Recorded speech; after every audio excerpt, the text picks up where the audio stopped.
On the topic of the filters, so in the Nakisa application, you can find filters in many parts of the user interface, and of course, they're related to the reports. And I did prepared, and we focused on this mainly for the reports filtering. But you have them in batch management, you have them in the export information, and you have them in the landing page. And sometimes the filtering can be a difficult task because you either want to focus specifically on certain object IDs, or you want to make sure that you include everything. So we thought it would be a good idea to walk you a little bit through the filters that we have available. Now, in the presentation here, we did focus on reports and batch management, but based on your feedback, on your comments, we can continue the topics for other parts of the application as well.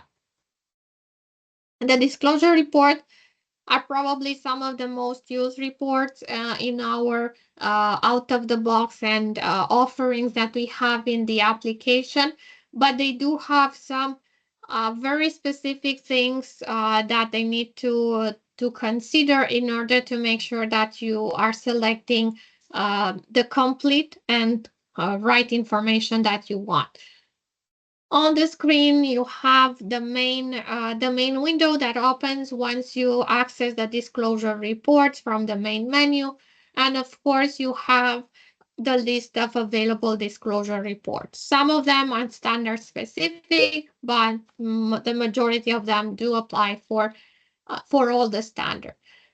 The next field is related to the system. Many of you have more than one system, especially if you want to have the information by company or by group of company. It is recommended that you select the specific system you are in.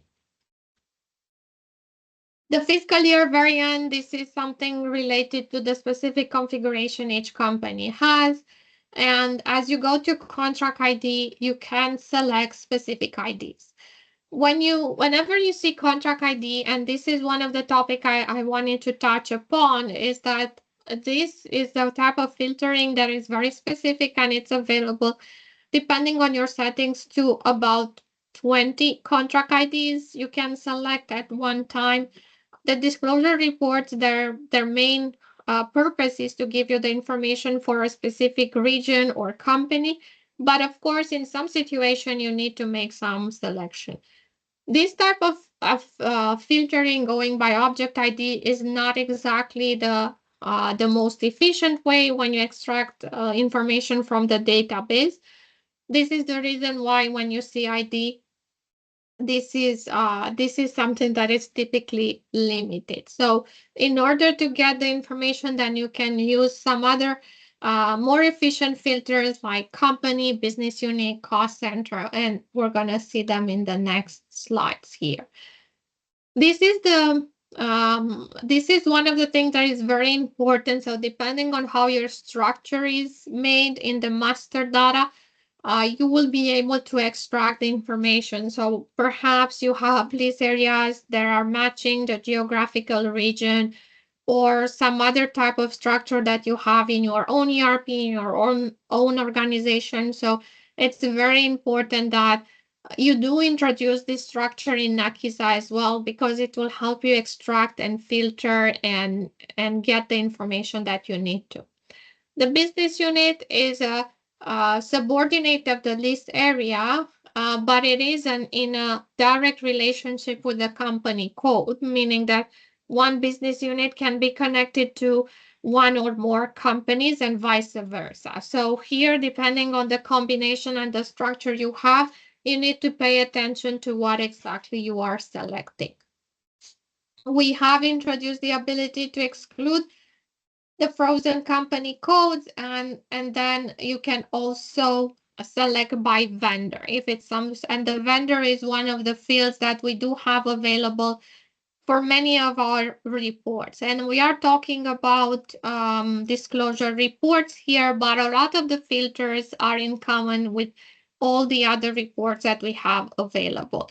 And what I presented you about the company structure, the lease area, the company, and so on, does it is also qualifies as well for all the other reports. Now we're getting into some very specific fields related um, to the disclosure report, and one of them is the currency. And why is it important? Because the disclosure report present the information either in company currency, local currency, or group currency, and you will be able to select the currency that is in common for the other selections that you made there, meaning that the companies or the cost center or the lease department, they need to have one currency in column. If they don't have anything in column, this is where this field will not show anything. And especially if you don't select the system, if you don't select any companies or any other type of cost object, let's say, I'm putting it under codes because they're not necessarily cost object, but they drive a certain definition of the entities. So if you don't see any currency in there, it means that you need to make some other selection. You do have the lease department, lease groups. These are subordinates of the company. So once you select the company, you will be able to point out to the lease department and the lease group. One point that you need to consider is that the company code, lease department, lease group, all these filters are typically limited to about 100 objects. Again, this limit is meant for the efficiency of the extraction. It's always easier to make use of the organizational structure instead of pointing out to individual object index. And we do continue, and this time around, these are actually cost objects, and we continue with profit center, cost center, business area, and we continue with the activation group status. Then we move into the accounting standard classification, and the last part is about the ranging of the dates. And with that, I just wanted to give you more of a refresher on what it means to select the disclosure report. That approximately the similar filters are applying to other reports as well, especially the part about the structure. Any question on this part here on the filters for the disclosure report? Hi, Katlina. Munib here Yes. from NOAA. Just a quick question. It's not related to filters, but it's more about this report while we're Mhm. talking about this lease liability report. Um, Regarding the FX, how this report calculate the FX on the month end? Because it's a lease liability, so it get revals, like revaluations in SAP, those accounts. And I'm just wondering how Nakisa um, do the reval in the lease liability side and All right. in the report. Thank Yeah. Thank you so much, Munib. Just a quick note here in Akisa, we do not do revaluation. You won't see revaluation transaction posted. However, for the disclosure report, the system will take into consideration the month-end rate.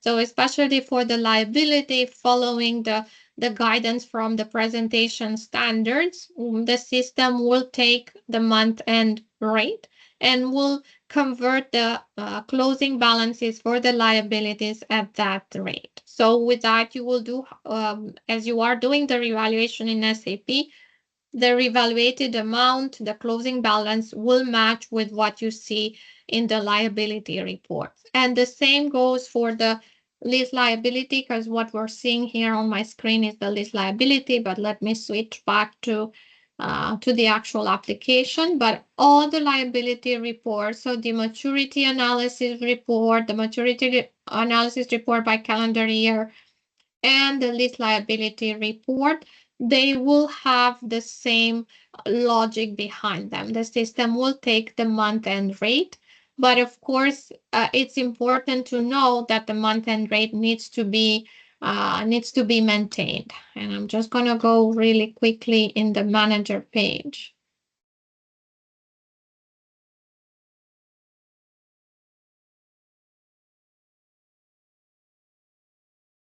We are in the manager page, so your functional administrators are the ones that have access to it. And if I'm going to select a specific system and a specific company, very important that in the accounting setup, you have the month end rate set up. So this will allow you to have, so you have the month end type rate. This is very important and it's mandatory for the disclosure report to work accurately. And then, of course, at the system level, in the exchange rate, you will need to have the actual rate uploaded. So this is something that the functional administrators will do. If you are connected to SAP and if you have the same type of currency defined in SAP, synchronization is possible. The other way is to simply upload them in the system. And with that, once you perform the revaluation process in SAP and you come into Nakisa and you extract any of the liability report, you will have the right balance based on the month end rate. Okay, sounds good. Thank you. You're very welcome. All right. So continuing with the filtering, another point, and I'm going to end with that. We prepared related to the batch posting. And again, here it's very important to make use of your actual organizational structure. And this applies to the batch posting that are available in the user interface, but it's the same for the ones that are scheduled. And you have a lot of filters here. We do encourage you to use the filters at a higher level, meaning list areas, companies, and so on. Once again, keep in mind that there are limits for individual selection by companies, cost center, and so on. It is better to use a higher type of hierarchy when you do those extraction. But we also have the option to point to specific objects, and that is available for activation group contracts, master lease agreement. You can individually select those from the drop-down list, but you can also put comma separated list into the bulk selection, and you can easily transform a list of objects into a comma separated list. I wanted to show you there are multiple applications out there that you can use. One of them that it disappeared on me because I opened another list, but any application that can turn a list in a comma separated list, you can make use of it, and you can enter your IDs in there. And once you click on the bulk selection, you can have those.